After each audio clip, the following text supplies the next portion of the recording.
বাহ সালাউদ্দিন বাহ! এই খবর শুনে আপনার মন চাইবে জোরসে হাতে তালি দিতে। সালাউদ্দিন এরকম ঘটনা ঘটাতে পারে? আসলে মানুষ যখন বিপদে চলে যায় তখন মানুষ এমনটি করে।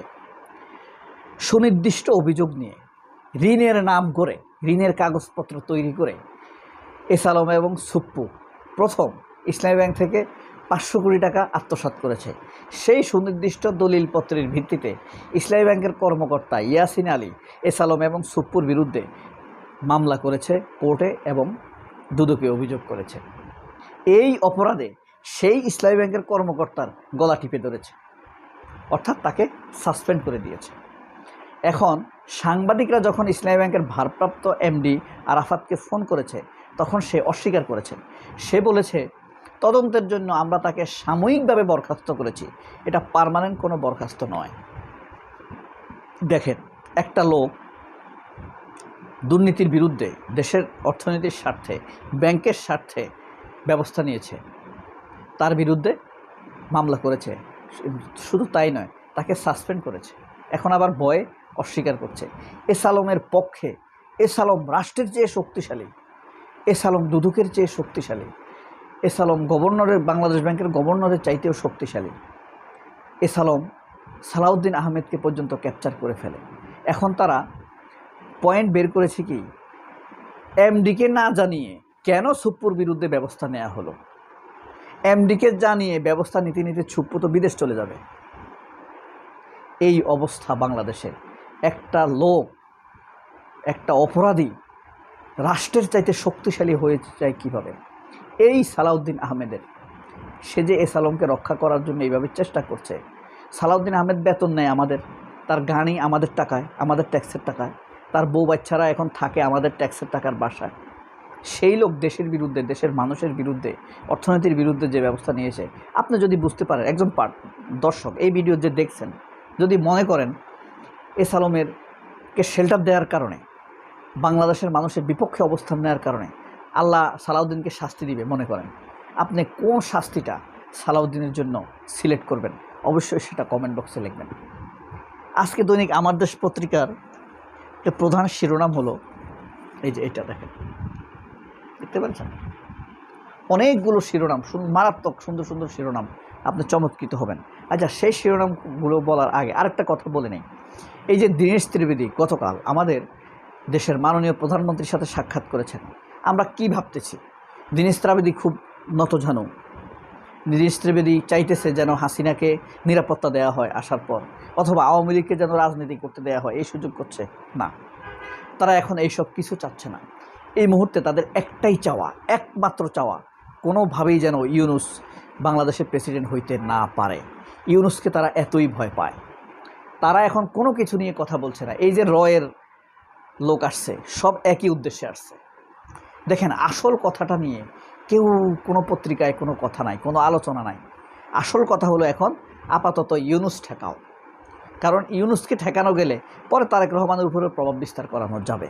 এই কারণে প্রথম আলো দেখেন, খেয়াল করে দেখেন, ডেইলি স্টার, কালের কণ্ঠ, বাংলাদেশ প্রতিদিন, আগামীর সময়, আজকের বাংলাদেশ, এরা এমনভাবে মির্জা ফখরুলকে নিয়ে লিখতেছে যেন মির্জা ফখরুলের প্রেসিডেন্ট হওয়া নিশ্চিত। অনেকে তো আমাকে আমার দেশ পর্যন্ত লিখছে, এটা যে মানে ওদের প্রভাবে লিখছে নাকি কীভাবে লিখছে জানে না। এমনভাবে প্রচার চালাইতেছে যে ইউনূসকে আলোচনার আড়ালে নিয়ে যেতে চাচ্ছে তারা। কারণ ইউনূসকে এখন ঠেকাইতে হবে মির্জা ফখরুলকে। কারণ মির্জা ফখরুল প্রেসিডেন্ট হওয়ার মাধ্যমে বিএনপি সরকারের হাত ধরে এই বাংলাদেশিরা প্রথমবারের মতো প্রাতিষ্ঠানিক পরাজয় মেনে নিতে হবে আমাদেরকে। কারণ একজন ভারতের অর্ধ দালালকে প্রেসিডেন্ট হিসেবে নিয়োগ দেওয়ার মাধ্যমে এদেশের মানুষ তাকে মহামান্য বলতে বাধ্য হবে। আর সেই মহামান্য আবার মাথা নত করবে, নতজানু হয়ে থাকবে মোদির কাছে। তাহলে আদতে এই দেশের মানুষ মোদির কাছে মাথা নত করবে। তো চাইতেছে একজন প্রো ইন্ডিয়ানকে সবাই যেন তাই। দেখেন, ইউনূসের কথা কেউ আলোচনা আনছেই না। ইউনূস হবে কি না আমি নিশ্চিত না, বিএনপির দিক থেকে প্রস্তাব দেয় কি না সেটাও তো দেখার বিষয়। তবে ইউনূস যদি এদেশের প্রেসিডেন্ট হয়, তারেক রহমানের সরকার 50% সেভ হয়ে যাবে। আন্তর্জাতিক অপপ্রচার, অর্থনৈতিক অস্থিতিশীলতা, তারপরে আইনশৃঙ্খলা পরিস্থিতি, আন্তর্জাতিক কূটনীতিতে এবং ভারত বাংলাদেশের বিরুদ্ধে যে অপপ্রচার করে সেই সব থেকে অনেকখানি সেভ হয়ে যাবে বাংলাদেশ। কারণ ইউনূসের বিরুদ্ধে কামান দাগানো ভারতের জন্য এত সহজ হবে না।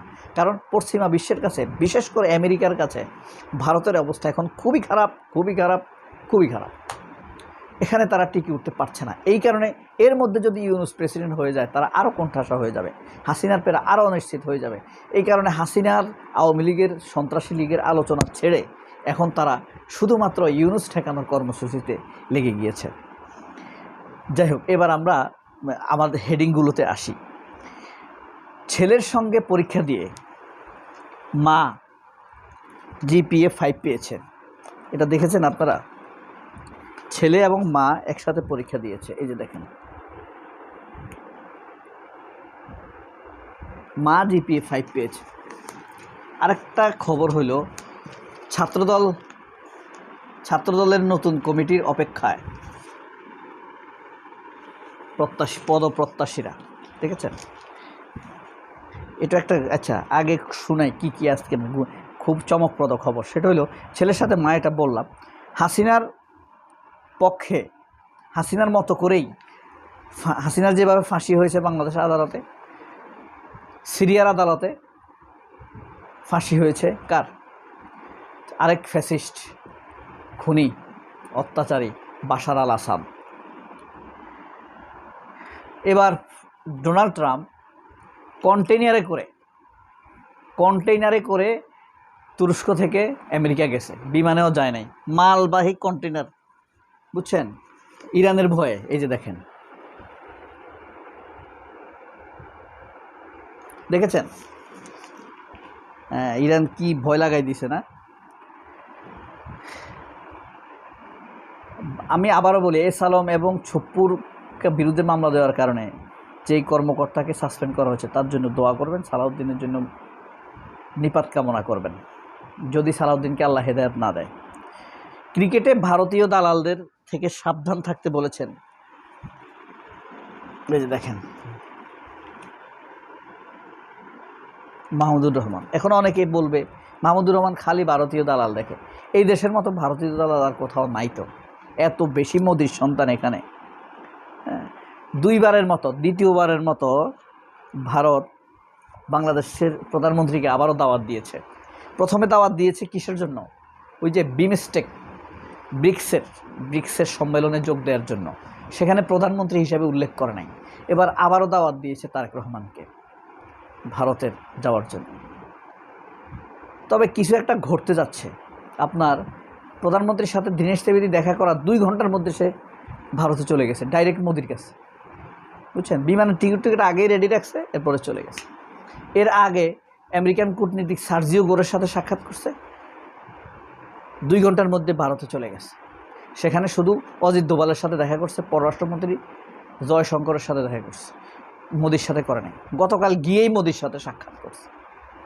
তার মানে বুঝছেন ইউনূস ঠেকাও কীভাবে চলছে। আল্লাহ হাফেজ, আল্লাহ আপনাদেরকে ভালো রাখুক। আসসালামু আলাইকুম।